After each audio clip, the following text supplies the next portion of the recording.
अस्सलाम वालेकुम। आवाज़ कर दोस्तों ही असां हिकिड़ो ॿियो आहे मटीरियल आहे। हिन जी तव्हां प्लांट हाइट ॾिसो, ही सेंटीमीटर आहिनि न, असांजा 70-75 सेंटीमीटरनि ते अचे थो।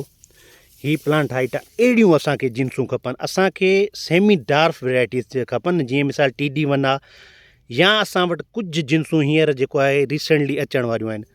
प्लांट हाइट नंढी हूंदी, असांजो ॿूटो जेको आहे मतिलबु लार्जिंग उन में कोन थींदी। जेकॾहिं असांजे ॿूटे में लार्जिंग थिए थी, जीअं मिसाल अकबर 19 जी क़द 110-15 सेंटीमीटर खां वधीक आहे।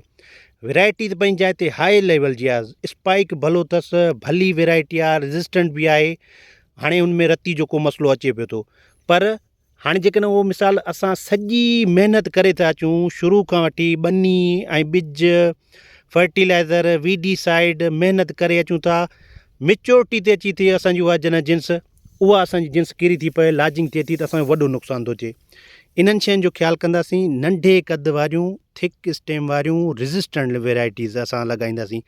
असांजो जेको ऑब्जेक्टिव आहे, main objective, high yielding varieties हुजनि, रती खां पाक वैराइटीज़ हुजनि, डार्फिंग वैराइटीज़ हुजनि, नंढे क़द वारियूं वैराइटीज़ हुजनि, उहे असां इन्हनि खे प्रिफर कंदासीं।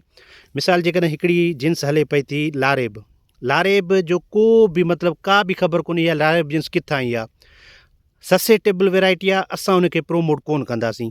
जेकॾहिं का जिन्स रेज़िस्टेंट आहे त असां उनखे प्रोमोट बि कंदासीं, उन जे बारे में आबादगारनि खे ॿुधाईंदासीं। असां जेका तव्हांखे डेटा ॾींदा आहियूं, तव्हांखे कोशिशि करे हिकिड़ी अथेंटिक डेटा ॾींदा आहियूं, छाकाणि त असां ब्रीडर आहियूं, क्वालिटी ते कंप्रोमाइज़ असां न कंदा आहियूं। ठीकु आहे, तव्हां सभिनी वॾी महिरबानी। वीडियो पसंदि अचे लाइक एंड शेयर ज़रूरु कजो। Thank you so much.